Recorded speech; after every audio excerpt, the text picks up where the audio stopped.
Mi nombre es Enrique. Esto me sucedió en carretera mientras trabajaba hace casi 10 años. Manejaba mi camión, remolcando un cargamento de comida enlatada y diversos productos para un supermercado. Llevaba ya algunas horas de recorrido y empezaba a sentirme cansado. Era normal, pues los choferes solemos ignorar el cansancio en carretera, pues tiempo después se pasa, o también a veces, cuando vamos bien de tiempo, dormir un rato en el mismo tráiler puede hacer la diferencia, aunque sean 30 o 40 minutos de sueño únicamente. La carretera estaba congelada, el camino escarchado hundía el centro de una ladera con árboles y pinos para abrir el camino, todo hasta donde alcanzaba la vista era blanco, marrón y verde. El cielo gris era el escenario donde bailaban nubes grises cargadas de agua hecha nieve, que estaría por caer en cualquier momento. Los camioneros usualmente solemos estar bastante al pendiente del reporte del clima, pues en primer lugar, te ayuda a ir preparado con una chamarra extra en caso de que la temperatura descienda, y en segunda, la predisposición de saber si vas a transitar por un camino nevado, congelado, seco o húmedo es importante para mantenerse eficiente y llegar más rápido al destino. Transcurrían las 4 de la tarde e iba más o menos a medio camino de mi destino, cuando el cielo empezó a rugir de manera estrepitosa. Minutos después, la nieve comenzó a caer del cielo. Las fuertes ventiscas estrellaban los pequeños copos de nieve contra el parabrisas, dificultando la visibilidad en el trayecto. Hubo un momento en el que avanzaba apenas a 50 km por hora, pues el vidrio frontal estaba totalmente nublado por el temporal, y era riesgoso continuar a altas velocidades por el sendero gélido de la Sierra del Norte invernal. Salí de la pequeña cordillera, y a mi izquierda quedó un acantilado de unos 50 metros de profundidad, lo cual me obligaba a ir con aún más precaución que hace algunos momentos. El acantilado era bastante temido por los que comúnmente transitaban por el área. De hecho no solamente era temido, sino que en bastantes ocasiones, era evitado. Algunos choferes suelen tomar una ruta alternativa que rodea la depresión territorial de la zona, y lo hacían con mayor razón cuando el clima no era el adecuado para tomar viajes largos.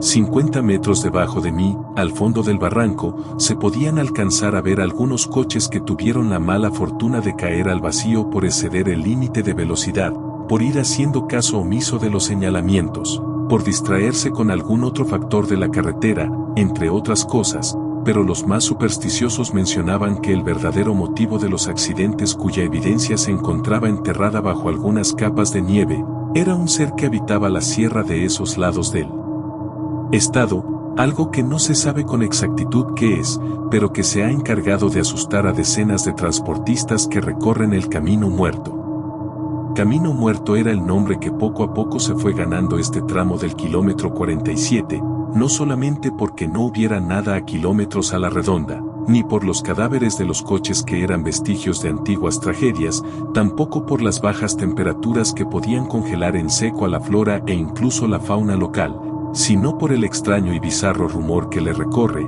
el de un monstruo que ronda el lugar, pendiente de lo que sea que pase por ahí, sea un animal o una persona. La criatura, según cuentan, se desplaza a grandes velocidades por el terreno nevado, galopando en sus 4 extremidades, a veces, utilizando la copa de los árboles para desplazarse mejor y llegar más rápido a sus presas. La apariencia de este ser es desconocida. Algunos dicen que es parecido a un primate no evolucionado, algo así como el eslabón perdido del que hablan algunas conspiraciones en libros y códices. Otros aseguran que se asemeja más a un ser alienígena, con espinas en su espina dorsal y grandes, largas y afiladas garras que fácilmente podrían rebanar una lámina de metal macizo. Personalmente no creía que algo así pudiera existir.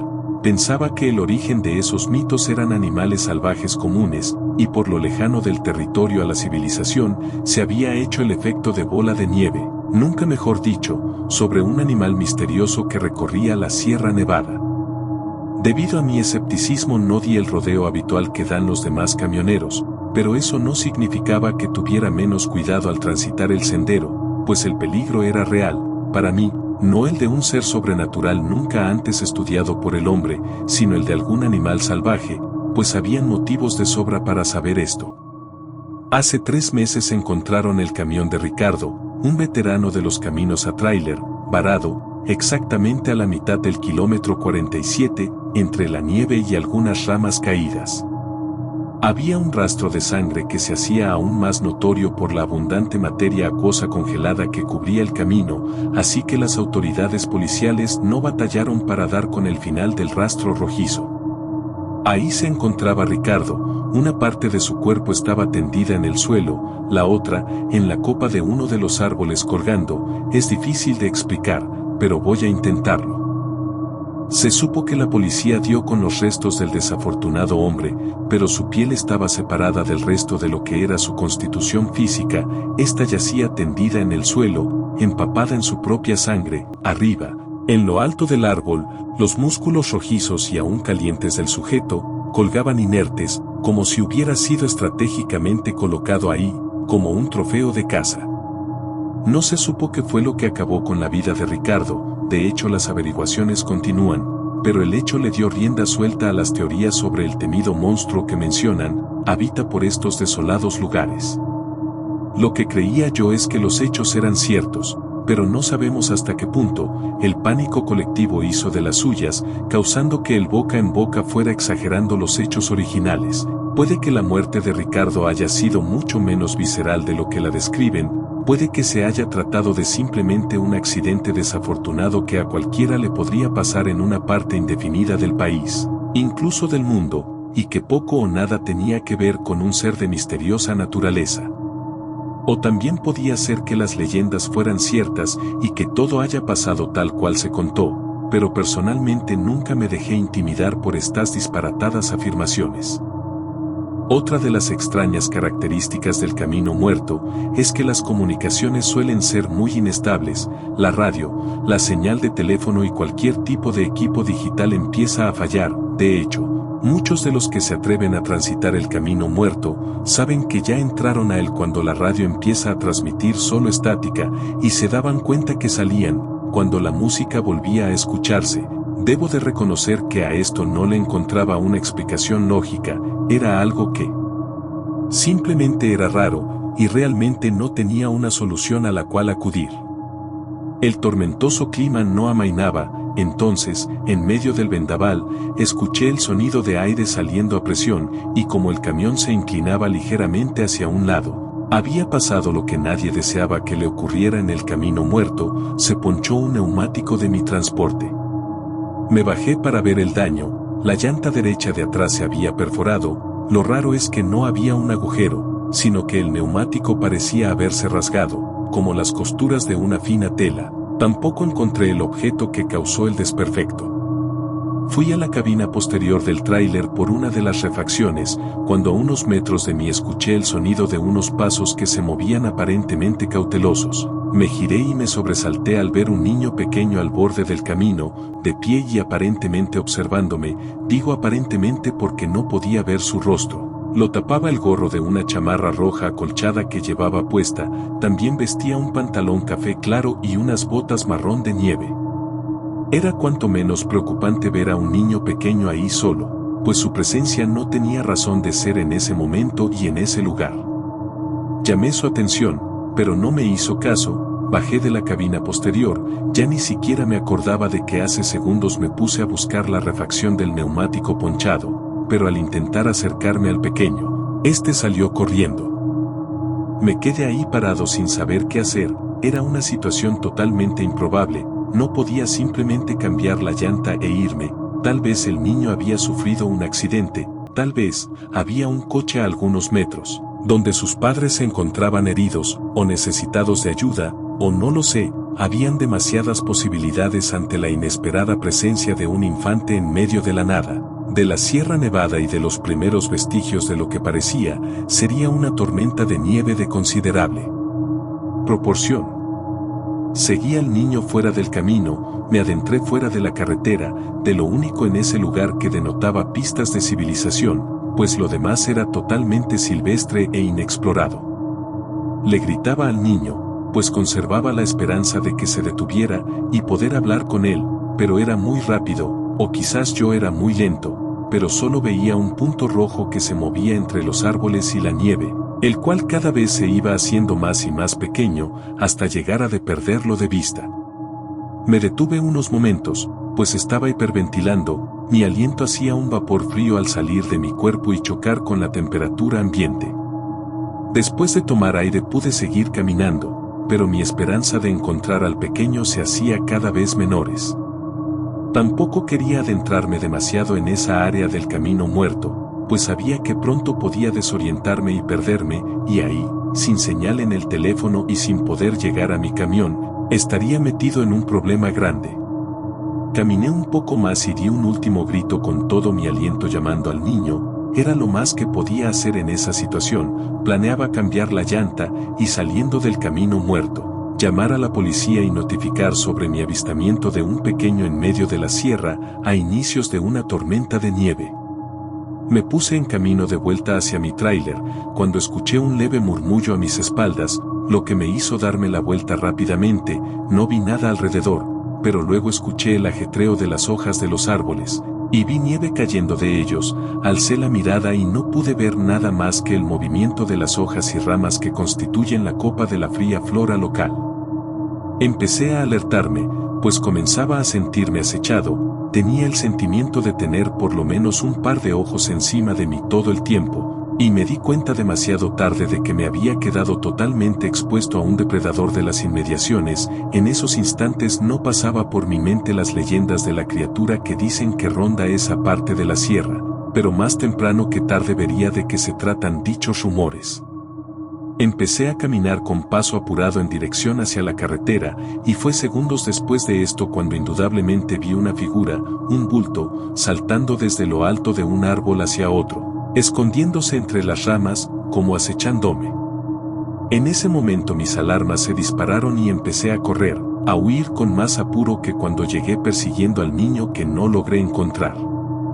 Veía a mi alrededor como el follaje de los árboles se meneaba con el turbulento paso de algo que era evidentemente pesado, pues lograba violentas sacudidas entre las ramas por las cuales se abría paso. En esos momentos pensé que tal vez estaba cerca de un primate grande, y me negaba a considerar la opción de tomar como ciertas las leyendas que circulan por ahí.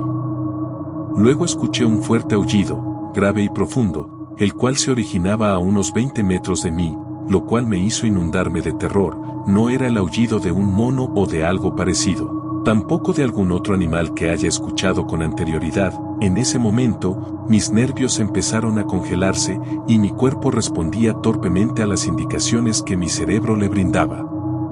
En medio de mi desesperación, caí al suelo y me di un golpe que me dejó algo aturdido, lo cual me sirvió para frenarme un momento y tratar de moverme con más cautela. Al levantar la mirada, mientras estaba en el suelo, pude ver a unos cuantos metros de mí la carretera y el tenue brillo del metal de mi tráiler, lo cual me devolvió algo de tranquilidad. Me levanté y seguí corriendo, y casi al llegar al camino, escuché un fuerte gruñido a mis espaldas, a solo unos cuantos metros de mí. Me di la vuelta, y a día de hoy, casi 10 años después, aún no sé de qué se trata lo que vi entre los árboles y la nieve en ese solitario camino escarchado. Una criatura sin pelo, y con la piel gris, de ojos pequeños pero brillantes, me miraba fijamente. Sus dientes sobresalían de su hocico, no había nariz, solamente un tabique cubierto de piel grisácea y seca. No era un mono o alguna clase de primate, pues su delgado cuerpo y su morfología en general no coincidía con este tipo de animales, además de que ellos no habitan la Sierra de Chihuahua.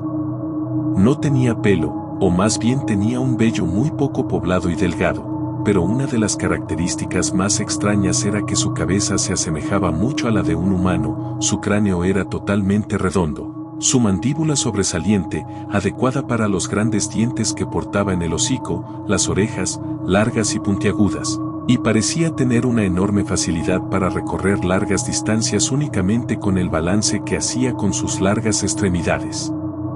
Al ver a este ser directamente, este volvió a gritar con un aullido ensordecedor y yo me eché a correr. Segundos después de continuar mi huida, podía sentir cómo sus pasos se acercaban a mi espalda, quizás un detalle que salvó mi vida, y me permite contar esta historia a día de hoy, es que, Al momento de ver al niño del otro lado del camino minutos atrás, olvidé por completo lo que estaba haciendo antes de percatarme de su presencia, por lo cual dejé la puerta de mi tráiler abierta, lo que me permitió meterme directamente en la cabina y cerrar la puerta. De otro modo, me hubiera detenido a buscar la llave, y el simple proceso de abrir el acceso me costaría vitales segundos de tiempo en esa situación. Al meterme a mi tráiler y cerrar la puerta detrás de mí, escuché el aporreo de algo contra la puerta. La criatura empezaba a embestir el camión, y este se mecía de un lado a otro. Era muy extraño. Su peso no correspondía a una fuerza física tan grande. Era ilógico que ese animal pudiera mover un camión de toneladas de peso solamente con embestirlo, pero lo estaba logrando. En medio de la ventisca, y mientras estaba siendo asediado por el extraño ser, vi una luz acercándose desde mi izquierda, por la carretera. Conforme esta luz se hacía más fuerte, la insistencia del extraño ser empezaba a ser menor. Cuando la luz ya estaba demasiado cerca, hubo un gruñido y el movimiento del tráiler cesó. Un coche patrulla transitaba el camino, e iba hacia el norte, pues no había alcanzado a llegar a su destino a tiempo para resguardarse de la tormenta helada. Me asomé por la ventana de mi tráiler y llamé la atención del policía.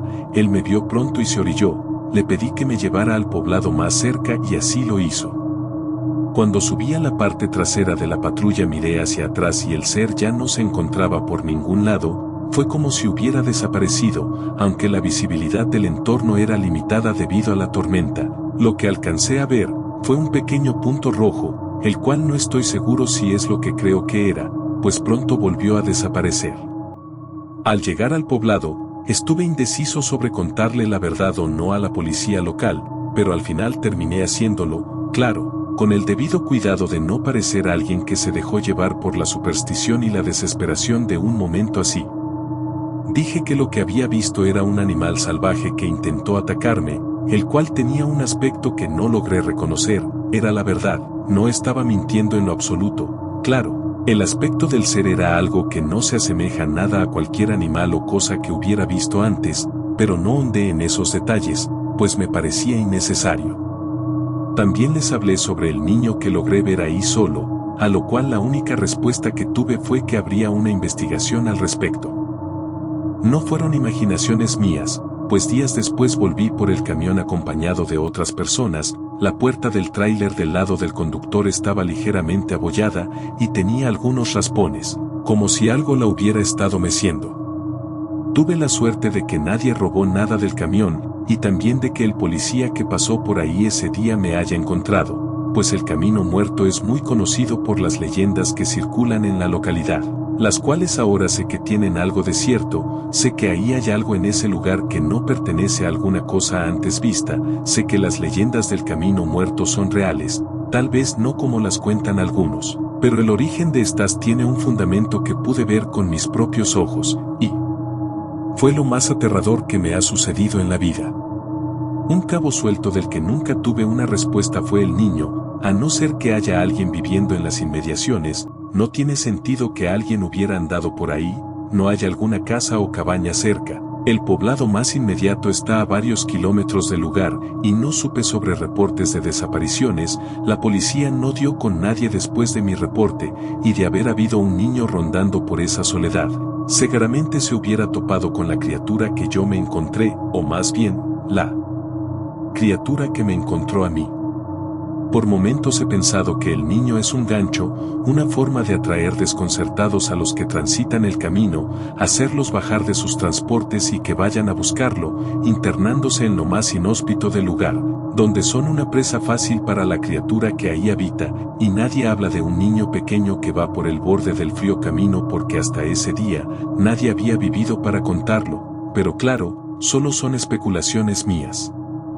Han pasado casi 10 años desde entonces, y por ninguna razón vuelvo a recorrer el Camino Muerto. Siempre doy el rodeo que hace que te demores más en llegar a tu destino, pero que no alberga el peligro de encontrarte con algún ser misterioso y desconocido. Tampoco me encargué de difundir mi experiencia entre mis compañeros de camino, pues la fama del lugar ya era suficiente, y poco o nada contribuiría mi relato a lo que ya se cuenta. Me daba miedo también que la gente empezara a creer que mi cordura se estaba deteriorando, pero hoy me atreví a narrar esta experiencia, poco antes de que se cumpla una década de lo que viví ahí, en el camino muerto.